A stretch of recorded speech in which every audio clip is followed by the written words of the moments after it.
느헤미야 8장 1절부터 12절까지 말씀입니다. 자, 오늘 이 느헤미야 8장에서는 또 다른 그런 변화들이 있습니다. 큰 변화들이 있는데요. 가장 두드러진 변화를 우리가 본문을 통해서 확인하도록 하겠습니다. 1절, 2절을 먼저 같이 봉독하겠습니다. 이스라엘 자손이 자기들의 성읍에 거주하였더니 일곱째 달에 이르러 모든 백성이 일제히 수문 앞 광장에 모여 학사 에스라에게 여호와께서 이스라엘에게 명령하신 모세의 율법책을 가져오기를 청하매 일곱째 달 초하루에 제사장 에스라가 율법책을 가지고 회중 앞 곧 남자나 여자나 알아들을 만한 모든 사람 앞에 이르러. 아멘. 여러분, 이 1절과 2절에서 달라진 걸 보셨어요? 제가 분명히 달라지고 있다고 말씀드렸는데 그걸 보시면 여러분 목회를 하셨겠죠. 네. 자, 여기서 달라지는 것이 있는데 뭐가 달라졌느냐? 이스라엘 백성들이 달라졌어요. 힌트. 뭐가 달라졌을까요? 자, 보세요. 이들이 달라진 건 뭐냐면 이스라엘 백성들이 스스로 에스라를 찾아와서 자기들에게 하나님의 말씀을 가르쳐 달라고 했다는 거예요. 스스로 자기들이 와서.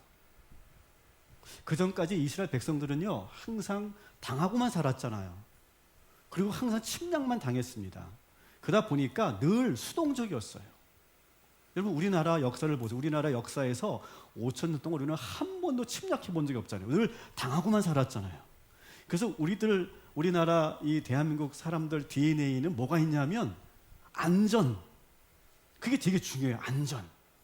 그래서 튀지도 말아야 되고 앞서지도 말아야 되고 드러나지도 말아야 되고 항상 우리는 뒤에서 적당하게 안전하게 이렇게 있는 걸 좋아하죠. 왜 그럽니까? 계속 침략당하면 그렇게 되는 거예요. 계속 당하기만 하면, 빼앗기기만 하면 그렇게 되는 거예요. 그래서 안전을 되게 중요하게 여깁니다. 그러다 보니까 이 이스라엘 백성들 똑같아요. 뭔가 자기들이 자발적으로 뭔가 능동적으로 하려고 하는 그런 의지와 그런 노력들이 거의 없었어요. 전혀 없었어요. 자, 그런데 이들이 수룹바벨과 함께 성전을 재건해보고 무너진 성전을 다시 한번 세워보고 느헤미야와 함께 성벽을 다시 한번 세워보는 이런 경험들을 하게 됩니다. 그리고 이제는 어떻게 됩니까? 예배가 회복되고 성벽이 재건되니까 안전한 그러한 환경으로 바뀌게 되는 거죠. 이렇게 바뀌면서 이 이스라엘 백성들 마음 안에 변화가 일어나기 시작한 거예요. 100년 동안 그렇게 바뀌지 않을 것 같았던 이 사람들이 이제는 스스로 찾아와서 하나님의 말씀을 들려달라고 이렇게 자기들이 찾아온다는 거예요. 느헤미야가 모이라고 소집한 게 아니에요. 그 전까지는 느헤미야가 이거 하자 그러면 끌려오고 저거 합시다 하면 그때 오고 그렇게 끌려다니던 사람들이 이제는 느헤미야가 불러주지도 않았는데 자기들이 직접 에스라를 찾아가서 선생님 저희들에게 말씀을 가르쳐 주십시오 라고 이렇게 말하고 있다는 거예요. 따라합시다. 환경이 바뀌면 사람은 변합니다. 여러분, 우리는 그렇게 생각하죠. 사람은 안 바뀐다. 사람은 안 바뀐다. 맞아요, 여러분. 내 의지로는요, 바뀌지 않습니다. 그런데 어떨 때 바뀌느냐, 언제 바뀌느냐, 환경이 바뀌면 바뀌어요. 사람의 의지로 내가 아무리 바꾸려고 해도 바뀌지 않지만 우리의 환경이 바뀌면 바뀌게 돼 있어요. 그리고 우리가 포기하지 않으면 그 사람은 그 환경으로 변화에 의해서 바뀌게 되는 거예요. 여러분, 우리 아이들이 안 바뀔 것 같죠? 우리 자녀들에게 여러분이 복음을 전하고 우리 교회 가자고 하고 신앙적으로 이끌어 가려고 해도 안 끌려오죠. 안 따라오죠. 얘네들이 안 바뀔 것 같죠? 그래서 우리는 초조해하죠. 너 왜 안 바뀌냐고. 너 왜 교회 안 다니냐고, 왜 신앙생활 안 하냐고. 여러분, 계속해서 우리가 스트레스 받고 계속 바뀌어야 돼, 변화해야 돼, 계속 그렇게 말하면 더 안 바뀌어요. 어떻게 바뀌는 거냐? 환경이 바뀌면 변하게 되는 줄 믿으시기 바랍니다. 근데 환경이, 그래서 우리는 그 변하지 않는 그 사람에게 너무 집착하거나 거기에 너무 매이지 말고 환경을 서서히 바꿔주는 거예요. 우리 가정의 환경, 우리 삶의 환경을 바꾸는 거예요. 그리고 기다려 보세요. 그러면 우리가 원하는 속도대로는 되지 않지만 천천히 그 내적인 변화가 일어나면서 그러면서 서서히 바뀌게 되는 거예요. 사랑하는 성도 여러분, 절대로 여러분 포기하지 마시고, 그리고 여러분의 환경을 바꾸셔서 정말 우리 자녀들과 우리 가족들, 여러분이 지금 마음에 품고 전도 대상자로 품고 있는 여러분들 반드시 주님의 품으로 올 수 있도록 인도하시기를 주님의 이름으로 축원합니다. 자, 여러분, 우리 하나님이 우리를 그렇게 바꾸신 분이에요. 우리를 그렇게 거듭나게 하셨어요. 하나님이 우리를 막 개조한 게 아니에요. 환경을 바꾸셨어요. 환경. 내 인생의 환경을 바꾸셨어요. 환경을 바꾸니까 서서히 내가 변화된 거예요. 여러분도 주님 앞에 이렇게 와서 예배드리고 주일 성수하고 주님의 말씀을 듣고 싶은 그런 마음이 든 이유가 여러분의 의지와 여러분의 노력으로 된 게 아니고 환경이 바뀌니까, 내 인생이 바뀌니까, 그러니까 내가 이 말씀이 듣고 싶은 거고, 그러니까 내가 자발적으로 능동적으로 이렇게 예배 드릴 수 있는 그런 삶으로 변하지 않았습니까? 환경을 조성하셔서. 여러분, 하나님께서 천지를 창조하실 때 여러분 사람을 언제 만드셨어요? 제일 마지막에 만드셨잖아요. 제일 마지막에. 그 이유는 뭡니까? 하나님께서 먼저 환경을 조성하시고 해와 달을 만드시고 바다와 육지를 만드시고 동실물들을 만드시고 나무를 만드시고 먹을 것을 만드시고 환경을 만드신 다음에 사람을 지으셨어요. 마찬가지예요, 여러분. 환경이 바뀌면, 따라합시다. 환경이 바뀌면 우리 자녀들도 바뀌게 될 것입니다. 환경이 바뀌면 사람은 변합니다. 믿으시길 주님의 이름으로 축원합니다. 지금 그렇게 된 거예요. 지금 하나님의 놀라운 계획이시죠. 스룹바벨을 보내고 1차 복귀자들을 보내고 2차 에스라를 보내고 느헤미야를 보내면서 성전을 지어보고 성벽을 건축해보고 그리고 거기에 시스템을 만들고 안전하게 환경을 만드니까 이 안에 있었던 백성들이 변화가 일어나기 시작한 거예요. 자, 8장에 또 다른 아주 큰 변화가 있는데요. 이 큰 변화는 뭐냐? 8장부터는요 주인공이 바뀌어요. 지금까지 주인공은 누구였어요? 느헤미야였죠. 느헤미야. 근데 8장부터는요 이 느헤미야가 전면에 등장하지 않고 누가 나타나요? 에스라가 등장합니다. 갑자기. 그동안 침묵을 하고 있던 이 에스라가 그 침묵을 깨고 무대 중심으로 이렇게 들어섭니다. 성벽 재건할 때는요 한 번도 에스라가 등장하지 않았거든요. 등장할 만도 하잖아요. 지도자니까. 근데 전혀 등장하지 않고 모든 것이 다 느헤미야 중심으로 이루어졌어요.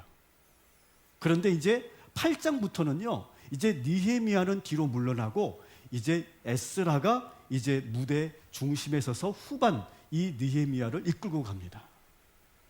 그래서 느헤미야는 이제 앞으로 8장 9절 10장 1절에 딱 두 번만 나와요.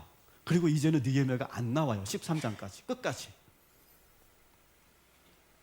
그래서 이 8장에서부터 느헤미야가 갑자기 사라지기 때문에 좀 우리가 당황스러울 정도로 갑자기 사라지거든요.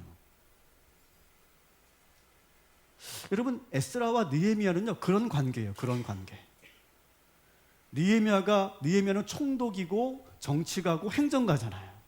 그래서 그가 모든 성벽을 재건하고 모든 시스템을 만들 때는 느헤미야가 앞장서서 모든 것을 진두지휘하고, 그리고 모든 그런 하드웨어가 다 갖춰지고 나니까 이제는 뭐가 중요해요? 하나님의 말씀이 중요하고 영혼이 중요해요. 그러니까 영적 지도자 이 느헤미야가 등장하게 되는 거예요. 두 사람은 서로가 같은 지도자지만 서로가 어떤 경쟁 관계가 아니에요. 상대방이 원활하게 자신의 사역을 할 수 있도록 조용히 뒤로 물러나서 기도해 주는 관계예요. 그래서 나의 때가 아니면 겸손히 뒤에 물러나 있다가 내 때가 되면 이제는 주어진 일에 최선을 다하기 위해서 앞장서는 그런 관계.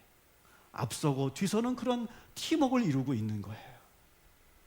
지금은 이제는 나의 역할은 더 이상 없고 이제 영적 지도자 느헤미야의 역할이 더 중요하다고 생각하기 때문에 느헤미야는 조용히 뒤로 빠지는 거예요. 여러분, 저는 우리들이 그랬으면 좋겠어요. 그 상황과 때를 잘 아는 것이 중요합니다. 내가 거기에 참여해야 될지, 내가 빠져야 될지, 공과 사를 잘 구별하고, 그리고 내가 겸손하게 이스라엘로 물러설 수도 있는 용기, 그것이 우리들에게 있어야 될 줄 믿습니다. 그래서 누군가가 앞서갈 수 있도록, 누군가 그 일을 주도할 수 있도록 그 자리를 비워주고, 그리고 내가 뒤로 물러서는 그러한 지혜와 그런 능력이, 용기가 있게 되기를 주님의 이름으로 축원합니다. 바로 그런 느헤미야와 에스라의 그 아름다운 교체가 지금 이 8장에서 이루어지고 있다라고 하는 거예요. 자, 이제 에스라가 전면에 등장하게 됩니다. 에스라는 그렇게 간절하게 열망하는 이스라엘 백성들에게 수문학 광장으로 모두 모이라고 명령합니다. 근데 그때 모인 날이 언제냐면 2절에 보니까 일곱째 달 초하루라고 이렇게 돼 있어요. 자, 일곱째 달 초하루가 왜 중요하냐면 이것은 그 유대력으로 본다면 티스리월입니다. 티스리월. 그것은 8월과 9월에 해당돼요.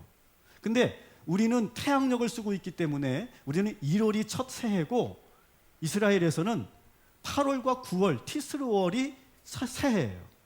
그래서 일곱째 달 초하루라고 하는 것은 새해 첫날 수문학 광장에 모이라라고 하는 그런 의미예요.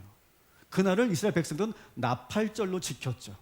그래서 새해 첫날 하나님의 말씀을 들을 수 있는 모든 사람들 다 모여라, 이렇게 이제 소집을 합니다. 왜? 그들이 지금 하나님의 말씀을 듣고 싶다고 했으니까. 근데 이 장면을 보면 얼마나 감동적인지 몰라요. 우리 3절, 4절 같이 읽겠습니다. 수문학 광장에서 새벽부터 저녁까지 남자나 여자나 알아들을 만한 모든 사람 앞에서 읽음에 뭇 백성이 그 율법책에 귀를 기울였는데, 그때 학사 에스라가 특별히 지은 나무 강단에 서고 그의 곁 오른쪽에 선자는 마띠랴와 그의 왼쪽에 선자는 부다야와 무술람이라. 아멘. 제가 길기 때문에 조금 그 이름은 좀 제가 생략을 했는데요. 이렇게 되어 있습니다. 새벽부터 정오까지 꼼짝 안 하고 말씀을 듣는 거예요. 지금 그림에서 보신 것처럼 특별한 나무 단을 세워놓고 에스라가 그 중심에서 지금 두루마리를 펼쳐서 지금 읽으려고 하고 있고, 그 뒤에는 지금 13명의 학사들이 같이 서 있어요. 그래서 거기에 우리가 다 읽지 않았지만 마띠랴와 부나야와 무술람과 같은 13명의 학사들이 그 뒤에 딱 서 있는 거예요. 그런 장면이에요.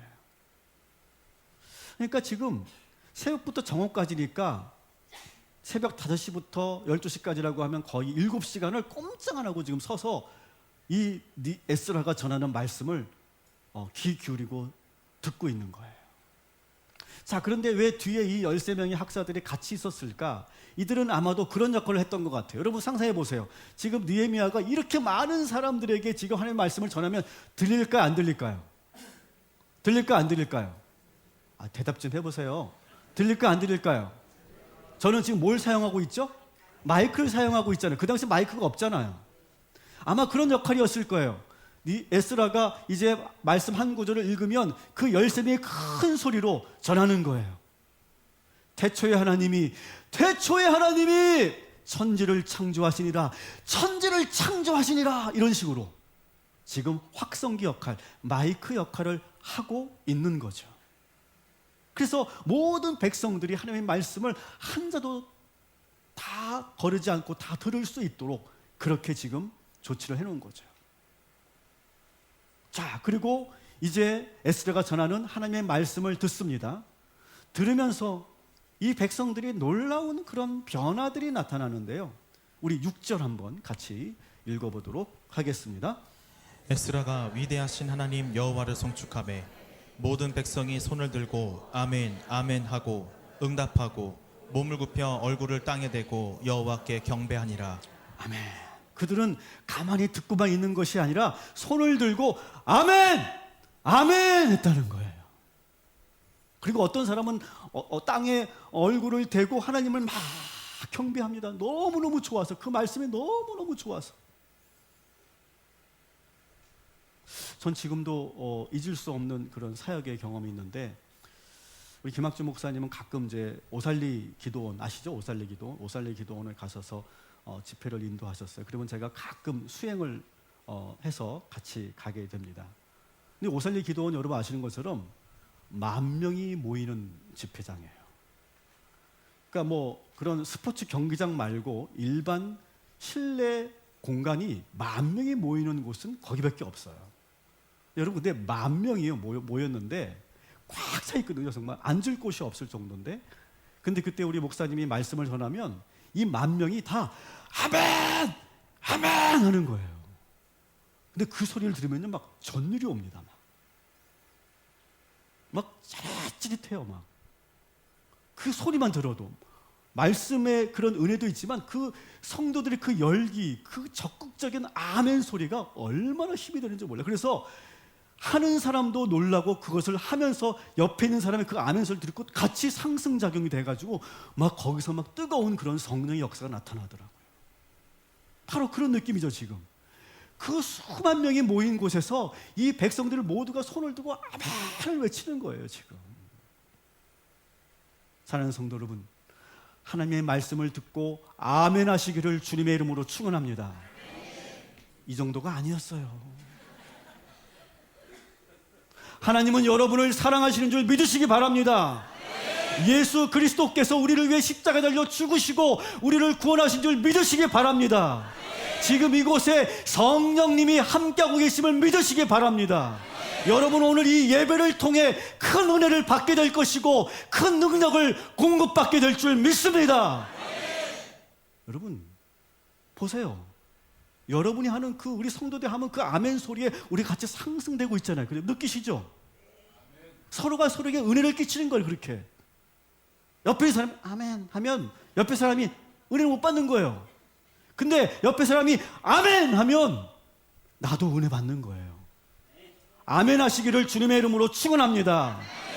이런 영적 분위기로 바뀌는 거예요. 지금 이스라엘 백성들이 지금 놀라운 변화 아닙니까? 지금 막 반응이 막 일어나는 거예요. 막 백성들이 말씀에 푹 젖어서 막 아멘 막 그 한 구절 한 구절이 너무 막 은혜가 돼가지고 막 아멘 하는 거예요. 누가 하라고 하질 않았는데 막 영혼이 반응하고 있죠. 지금 말씀에. 자, 그런데 여기서 또 다른 광경이 보입니다. 자, 7절 8절 또 같이 읽겠습니다. 예수아와 바니와 세랴바와 야민과 악굽과 사부대와 호디야와 마아세야와 그리다와 아사랴와 요사밧과 하난과 블라야와 레이 사람들은 백성의 제자리에 서 있는 동안 그들에게 율법을 깨닫게 하였는데 하나님의 율법책을 낭독하고 그 뜻을 해석하여 백성에게 그 낭독하는 것을 다 깨닫게 하니. 아멘. 자 보세요. 4절에서도 많은 사람의 이름이 나왔죠. 근데 그 사람은 13명이라고 그랬죠. 그 13명은 누구라고 그랬죠? 에스라와 동일한 학사들이라고 말씀드렸어요. 자, 근데 지금 7절, 8절에 또 많은 이름이 나옵니다. 근데 이 사람들은 몇 명이에요, 여기도? 13명. 근데 이 사람 누구라고 그래요? 레위인이라고 말해요. 똑같은 내용을 이렇게 반복한 것처럼 보이는데 그렇지 않아요.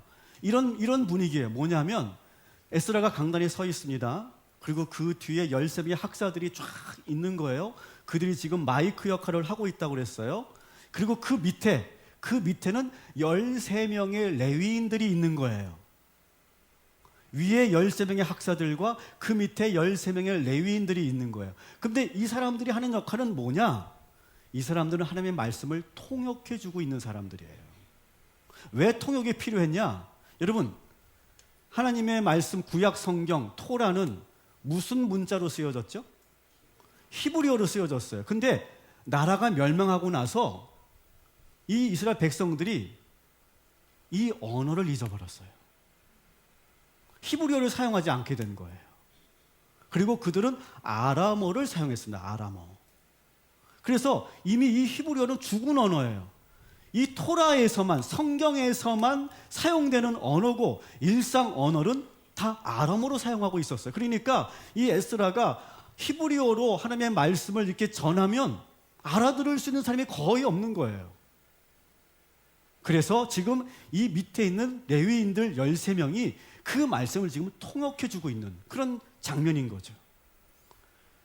에스라가 말씀을 낭독하고 13명이 마이크 역할을 해서 큰 소리로 외치고, 그리고 그 밑에 레위인들이 각자 이제 사람들에게 통역을 해주고 있는 그런 과정인 거죠.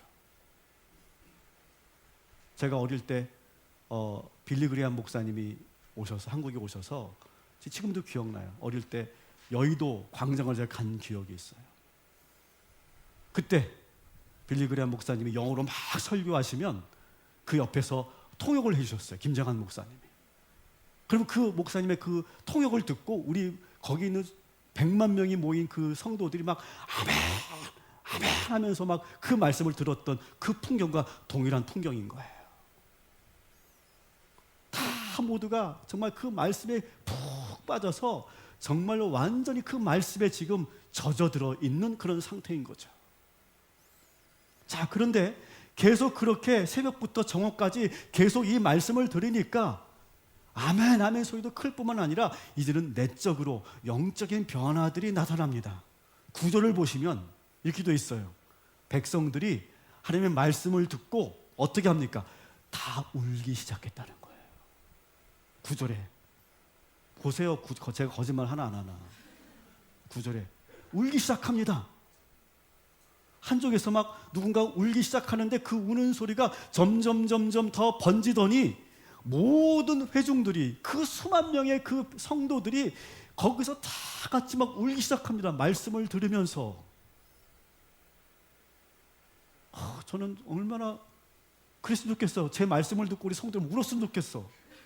그런 일은 한 번도 없지만. 근데 이들은 지금 말씀을 듣고 막 울기 시작합니다. 하나님의 말씀이 들어가니까 막 영혼에서 변화가 일어나는 거죠. 아마 우리도 그 자리에 있으면 같이 울었을 거예요. 근데 여러분, 그들이 왜 울었을까? 그 울음의 의미는 참 다양했을 거예요. 각자가 다 다른 의미로 그 말씀을 들으면서 눈물을 흘렸던 거죠. 여러분, 그 당시 그 수문학 광장에 모여 있었던 이 사람들은 크게 두 부류로 나눠집니다. 포로에서 귀환한 사람들, 우리가 지난주에 봤던 1차, 2차, 3차 귀환자들, 그리고 포로로 끌려가지 않고 본토에 남아있는 잔류자들, 이렇게 해서 이 백성들이 구성되어 있는 거예요. 근데 이 사람들은 하나님의 말씀을 들으면서 각자가 은혜가 다른 거죠. 오늘 말씀을 들으면서도 여러분들이 각자가 은혜가 다를 거예요. 그러면서 같이 눈물이 나는데 그 눈물의 의미도 다 달랐을 거예요. 이 본토에서 잔류했던 사람들은 이 말씀을 들으면서 왜 울었을까? 그들은 지난날 자기들의 삶을 돌아보는 거예요. 삶이 무너지고 예배가 무너졌어요. 그래서 이제는 하나님에 대한 믿음이 이제 완전히 사라진 것 같았어요. 그런데 이제 자기들이 자발적으로 하나님의 말씀을 듣겠다고 모여있는 자기 자신이 되게 낯선 거 있죠. 야, 내가 이 자리에 서 있다니, 내가 이렇게 하나님의 말씀을 듣고 있다니, 그러면서 스스로가 놀라우는 거예요. 이것은 내가 하는 것이 아니구나. 하나님이 나를 여기로 부르신 거구나. 나를 여기 서게 하신 거구나. 그래서 내가 하나님의 말씀을 듣게 하시는 거구나. 그렇게 깨달으니까 눈물이 막 날 수밖에 없는 거예요. 지금 회개의 눈물이 막 흘렀을 거예요. 나라가 왜 망했습니까? 하나님의 말씀을 저버렸기 때문에. 그래서 포로로 끌려갔고 모든 것이 무너졌어. 그러면서 깨달은 거죠. 하나님의 말씀을 떠나면 이렇게 되는구나. 그러면서 막 회개의 눈물이 막 나는 거예요. 또 어떤 사람들은 막 갈급했잖아요. 그 말씀이 막 갈급해서 하나님의 말씀을 듣는 거예요. 이제는 더 이상 누구 눈치 볼 필요도 없어. 포로로 끌려갔을 때는 막 눈치 보면서 말씀 누가 볼까봐 숨어서 봤던 이 사람들이 이제는 떳떳하게 내 나라에서, 내 성에서, 우리 성에서 하나님의 말씀을 큰 소리로 듣고 있는 이 광경이 너무 감격스러운 거죠. 또 1차, 2차 귀환자들은 왜 눈물을 흘렸습니까?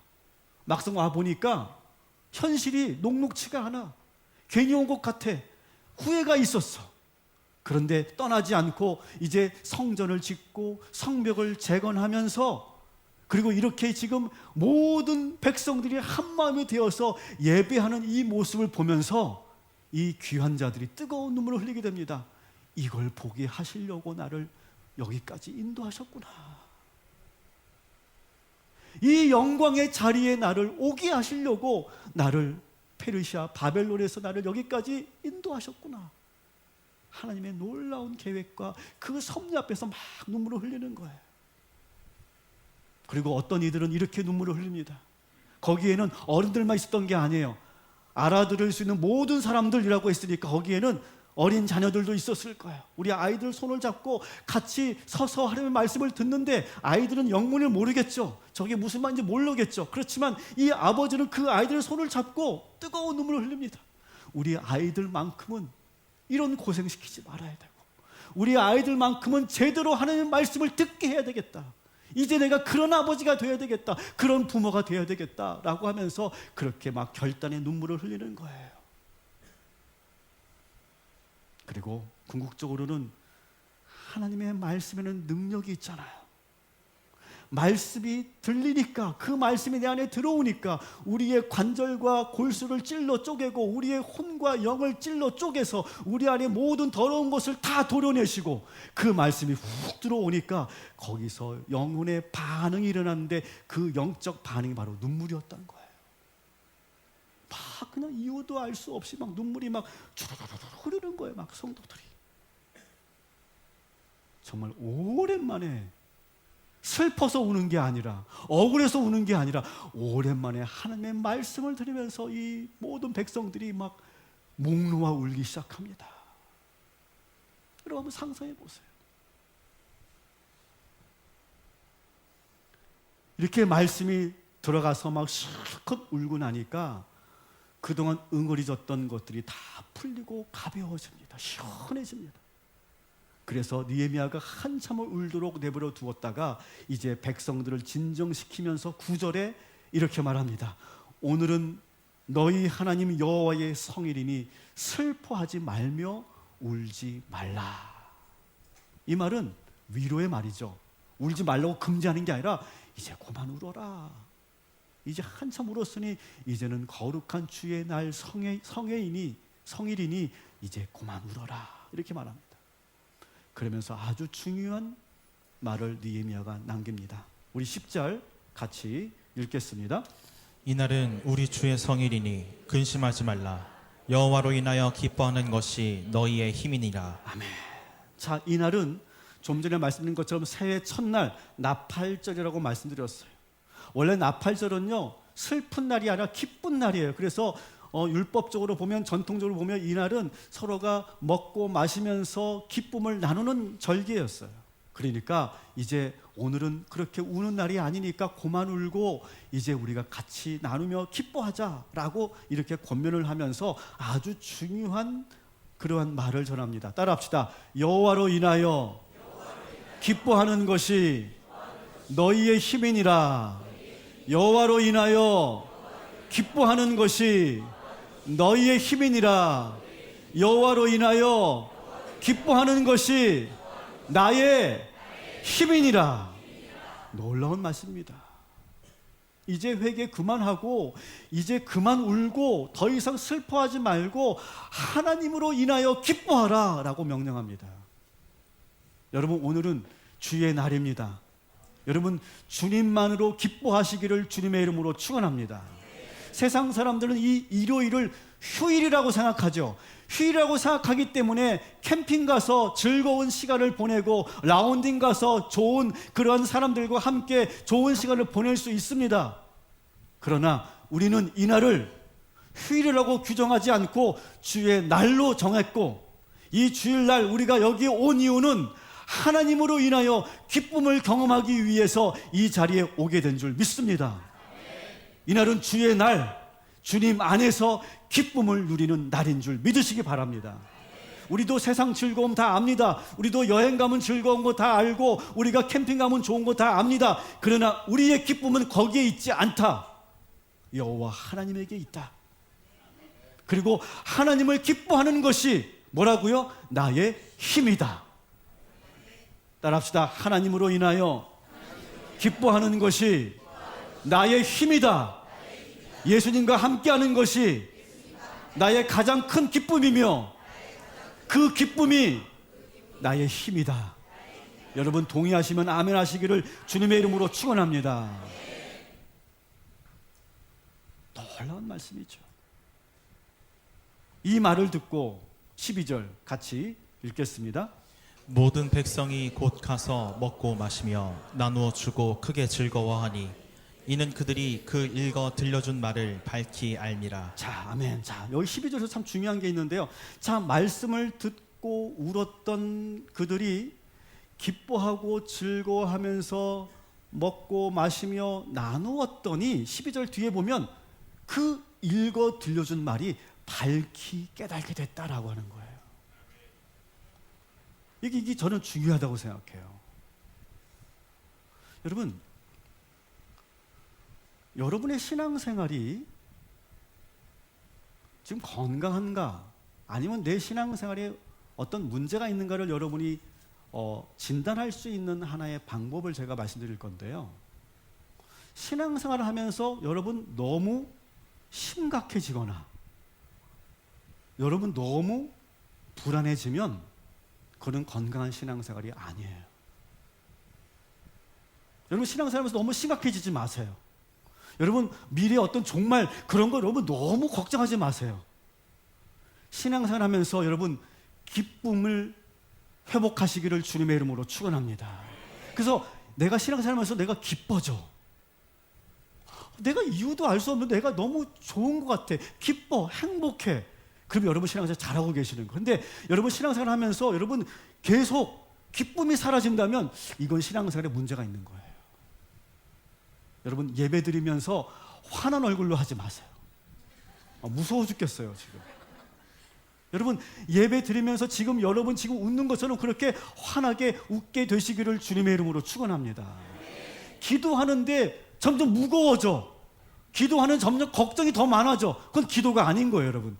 기도하면 여러분 마음을 주님 앞에 쏟아내면 우리가 가벼워지고 시원해지는 것이 정상이라고 하는 것을 믿으시기 바랍니다. 하나님을 찬양하면서 하나님께 예배드리면서 우리의 그 어깨에 짊어지고 있었던 그 모든 멍에와 그 무거운 짐을 다 내려놓고 왕이신 하나님께 모든 것을 내어드려서 여러분 가벼운 마음으로 여러분 이 성전을 떠나시기를 주님의 이름으로 축원합니다. 그래서 이제 예배 마치고 저하고 인사하실 때 환하게 웃으십시다. 똥 씹은 표정하지 마시고 여러분 모두가 환한 얼굴로 기쁨으로 우리가 이 세상으로 나아가시기를 주님의 이름으로 축원합니다. 자, 말씀을 정리합니다. 지금 이런 영적 흐름이 있어요. 자, 이스라엘 백성들이 처음에 영적인 갈급함, 말씀에 대한 갈급함으로 에스라를 찾아왔어요. 에스라를 통해 말씀을 듣습니다. 말씀을 들으면서 막 회개의 눈물, 감사의 눈물, 감격의 눈물, 결단의 눈물, 막 말씀 그 자체의 능력의 눈물로 막 얼굴이 뒤범벅이 됐어요, 눈물로. 근데 거기서 끝나지 않고 다시 그것이 기쁨으로 바뀌어요. 저는 우리 교회 성도님들이 우리 교회에서 그렇게 신앙생활 했으면 좋겠어요. 우리 교회 예배 드리러 올 때는 갈급함으로 오죠. 근데 예배 드리면서 말씀을 들으면서 내가 회개하게 되고 뜨거운 눈물을 흘리게 됩니다. 그런데 우리가 찬양하다가 말씀을 계속 듣다가 내 안에 기쁨이 샘솟는 그런 영적인 변화와 그 흐름이 우리 모두에게 있게 되기를 주님의 이름으로 축원합니다. 여러분 우리 그렇게 한 주간을 보내십시다. 여호와로 인하여 기뻐하는 것이 나의 힘이니라.